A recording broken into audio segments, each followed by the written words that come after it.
여러분 안녕하세요. 네, 머리하는 아빠입니다. 오늘은 처음 가는 미용실에서 절대 해서는 안 되는 말에 대해서 이야기를 해보고자 합니다. 여러분들 헤어스타일에 대해서 굉장한 많은 관심이 있으신 분도 있을 거고요. 또 헤어스타일에 대해서 굳이 그렇게 관심을 많이 갖지 않고 계신 분들도 있을 거라고 생각을 합니다. 그런데 이런 경우가 있죠. 오랫동안 단골 미용실로 다니시던 미용실이 있었는데 그 미용실의 담당 디자이너분이 갑자기 유학을 이유로 또는 출산을 이유로 또는 개인샵 오픈을 이유로 갑자기 그만두는 상황이 발생이 됩니다. 이럴 때 여러분들 정말 낙동강 오리알 신세가 된 것처럼 어느 미용실을 갈까 고민하시는 분들 굉장히 많이 있을 거라고 생각합니다. 그래서 새로운 미용실을 찾게 되는데요. 이런 새로운 미용실을 찾게 될 때 여러분들 아무런 정보 없이 새로운 곳으로 향하시는 분들 정말 의외로 많습니다. 여러분들 처음 가는 미용실인데 아무런 정보 없이 그냥 들어가실 건가요? 자, 그래서 처음 가는 미용실에서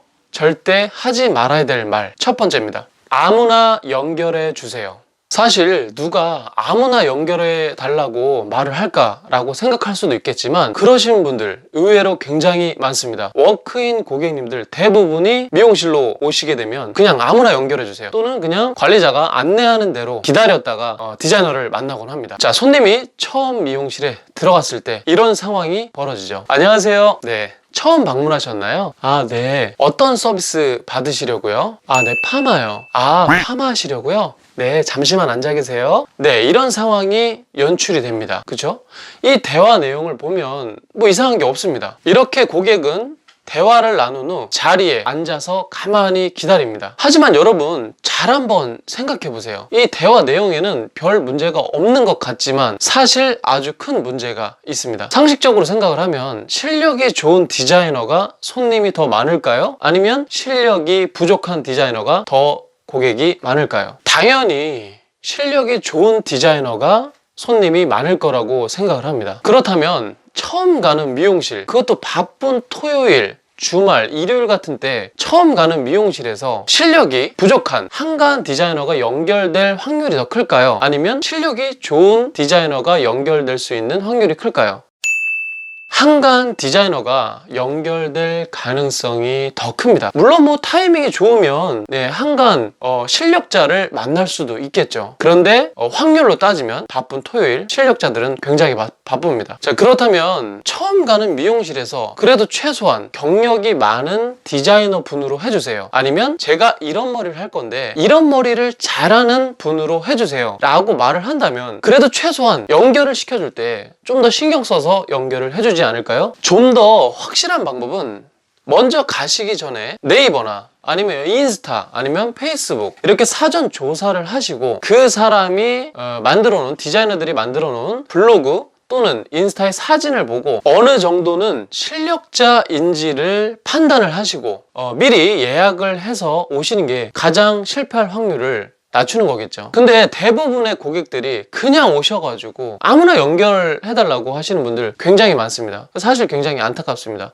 물론 처음 방문하신 분들 오셔가지고 저희는 상담을 통해서 다른 디자이너분을 연결해드리고 있긴 하지만 보통 자기 의견을 내세우지 않으신 분들은 어쩔 수 없이 지금 현재 되시는 분들로 연결을 해드릴 수밖에 없습니다. 자, 절대 아무나 연결해 주세요 라는 말을 쓰시면 안 됩니다. 그리고 그런 말을 하지 않고 그냥 아무 말 하시지 않고 아무런 요구사항이 없으면 아무나 연결해 주세요 라는 말과 동일합니다. 그래서 여러분들 절대 이 말은 쓰지 않으셔야 합니다. 꼭 반드시 사전에 디자이너를 파악한 후에 예약을 하셔서 방문하시는 것을 추천해 드립니다. 처음 가는 미용실에서 절대 하지 말아야 될 말 두 번째입니다. 알아서 예쁘게 해주세요. 이 말은 절대 하시면 안 됩니다.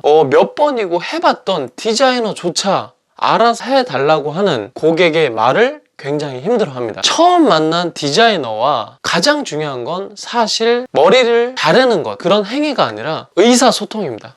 얼마만큼 본인의 생각을 디자이너와 소통을 해서 그 생각을 똑같이 접점을 찾아가는 것, 그것이 정말 중요합니다. 고객이 어떤 머리를 하고 싶고 또 어떤 머리 스타일을 좋아하고 나의 불편한 부분이 어떤 부분이 있는지에 대한 부분을 디자이너가 직접 찾아주면 좋겠지만 그렇게 하지 못하는 디자이너 분들도 있습니다. 그럴 때는요, 고객이 직접 말씀을 하셔야 됩니다. 저는 이런 부분이 굉장히 불편하고요. 또 그래서 오늘은 이런 스타일을 하고 싶습니다. 또 저는 이런 헤어스타일을 좋아하고요. 가벼운 머리를 좋아하지 않습니다. 또는 이런 부분은 이렇게 해주세요 라고 의사 전달을 정확하게 해주셔야 됩니다. 정말로 디자이너분을 만났는데 디자이너분이 이런 부분을 상세하게 물어보지 않으신다면 사실 조금 의심하셔야 됩니다. 처음 만났는데 어떻게 그 스타일을 알 수가 있겠습니까? 그래서 만약에 디자이너분이 여러분의 고객님의 의견을 그러니까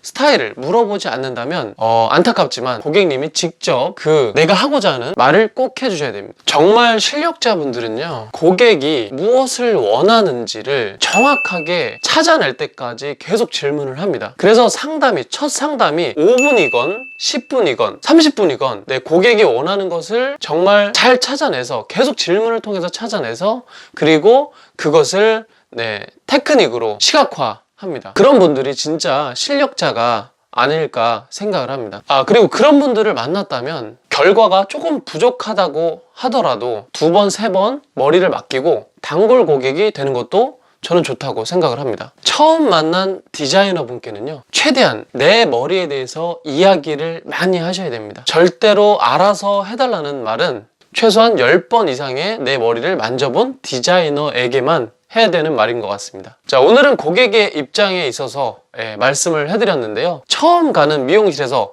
절대 하지 말아야 되는 말. 첫 번째, 아무나 연결해주세요. 두 번째, 알아서 예쁘게 해주세요입니다. 여러분들 꼭 기억하시고요. 처음 가는 미용실에서 절대 이 말은 하면 안 된다는 거 기억해 두시기 바라겠습니다. 디자이너와의 소통이 깊을수록 여러분들의 머리가 원하는 머리와 같아집니다. 여러분, 조금이나마 여러분들께 도움이 되셨다면 구독과 좋아요 부탁드리겠습니다.